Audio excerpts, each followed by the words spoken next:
On June 28, 1967, 150 young Americans were sworn into the Marine Corps at a Minnesota Twins baseball game. Before the fourth inning, they were on their way to boot camp. Before the end of the year, they were in Vietnam. Our Veterans Day featured speaker was part of that group and wrote about the story in his 2006 book, The Twins Platoon. The book took 15 years of writing and has since won numerous awards. Honorably discharged as a Sergeant E5 in November 1970. He graduated from the University of Minnesota in 1973 with a Bachelor's of Art degree and has been an insurance agent for 41 years. Please join me in giving a Ranger welcome to a local author, local leader, and veteran, Chris Sorrow.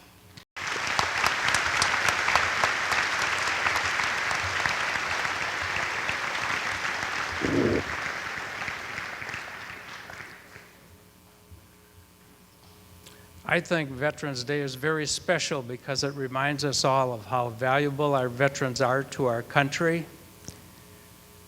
I'm going to share with you two of my own personal experiences that I think will give each and every one of you some insights into how you can have a tremendous impact on the well-being of our veterans. When I enlisted in the Marine Corps in 1967, it was for 6 years. 4 years active duty, followed by 2 years inactive service. My Marine Corps training took place in Southern California. I went to San Diego for boot camp, Camp Pendleton for ITR, and Coronado Island for embarkation school.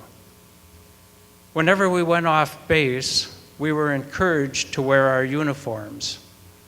If we were traveling home on leave, we were required to wear our uniforms. After my training was completed, I was sent to Vietnam for 13 months.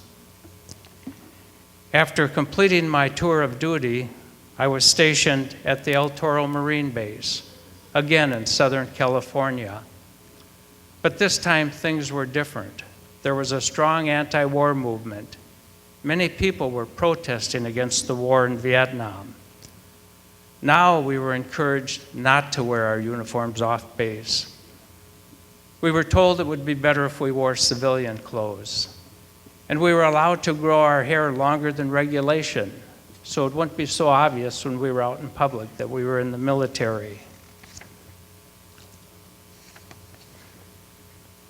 In November of 1970, I was offered an early discharge because of the troop withdrawal from Vietnam, and I took it. As I went through the discharge process, I was reminded that I still had my 2 years of inactive duty to serve. I was instructed to keep all my uniforms packed up in my sea bag and ready to go in case I was recalled to active duty. Following my discharge, I went to college. After many months of listening to all the negative things that people were saying about the Vietnam War and about our military, I went to a dumpster and I started to dispose of my uniforms, well before I had completed my inactive duty. That was really hard because I love my country and I was still very patriotic and I knew I was disobeying orders. When I got to the uniform that had my ribbons and medals pinned on it, I stared at them for a long time. Most were unit citations given for the outstanding performance of my fellow servicemen. As I reflected on what my comrades had done to merit those awards and ribbons, Quezon, Way City, Battle of Dido, and much more, I removed them. They would not be going in the dumpster, just the uniforms. So why did I do that? Why did I throw my uniforms away? The reason I did it is much more clear to me today than it was back then. I did it because I didn't feel that my military service was appreciated. Looking back, I think if people would have came up to me and thanked me for my service, those uniforms would still be in my possession today. Now, fast forward to July 2010. The Minnesota Twins baseball organization is preparing to celebrate their 50th anniversary on September 3 through the 5th. A new tradition at Target Field is the hoisting of the American flag by a soldier or a veteran during the performance of the national anthem.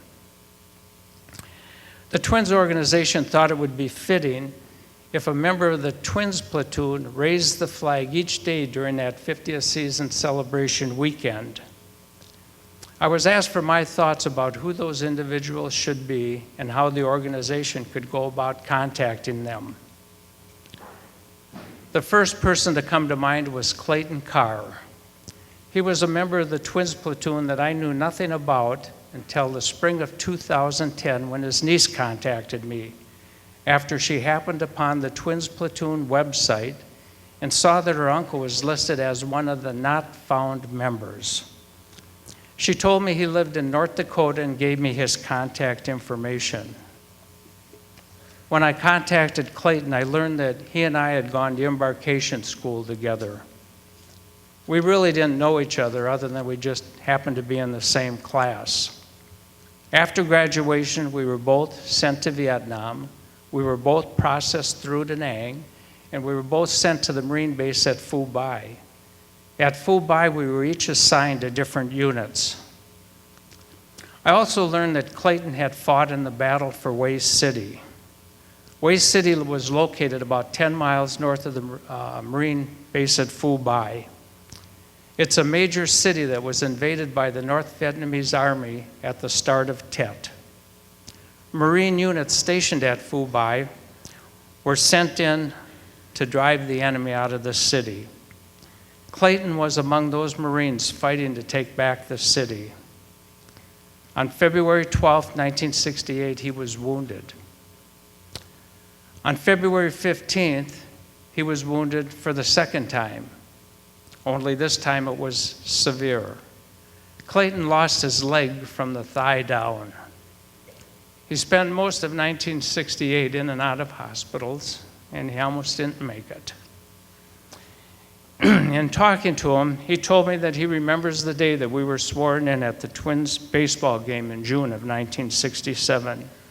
He told me about how he stood on first base looking at all his heroes, Killebrew, Allison, Oliva, and the way the names rolled from his tongue, I knew he was an avid Twins fan.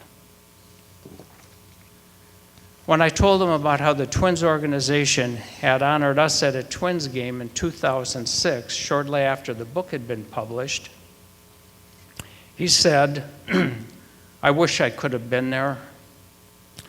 Well, needless to say, on September 3rd, 2010, the Twins baseball fans were introduced to Clayton Carr, and they were told about how he served his country.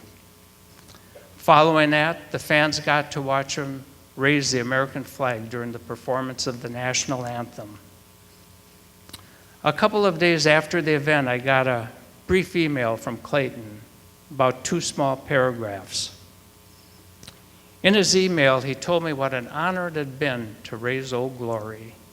He wrote, "I had a large contingent of family, friends, sisters, brother-in-laws, nieces, nephews, children, and grandchildren. They had all come down from North Dakota to witness the event." What Clayton wrote next is vitally important to this event today, and this is why I wanted to share it with you. Now keep in mind that it had been 42 years ago that Clayton had served in the military. Keep in mind that he's an avid Twins baseball fan. At that game on September 3rd, he got to see and talk to many of his baseball heroes. In fact, the game started a half hour later than usual so the Twins organization could honor the 50 greatest players in team history during a pregame ceremony. Twin legends such as Harmon Killebrew, Ken Herbeck, and Tony Oliva were introduced and gathered around home plate. When Clayton's wife later emailed me some photos they had taken of the event, I saw in their pictures Tony Oliva, Harmon Killebrew, and other famous baseball players. Now, given what I've told you, what do you think the one other thing was that Clayton wrote about and told me in his brief email? Keep in mind now, his military service had been 42 years earlier. Keep in mind, he's an avid Twins baseball fan who just met some of the famous and greatest players of our time. This is what he wrote. This is what was most memorable about the event to him.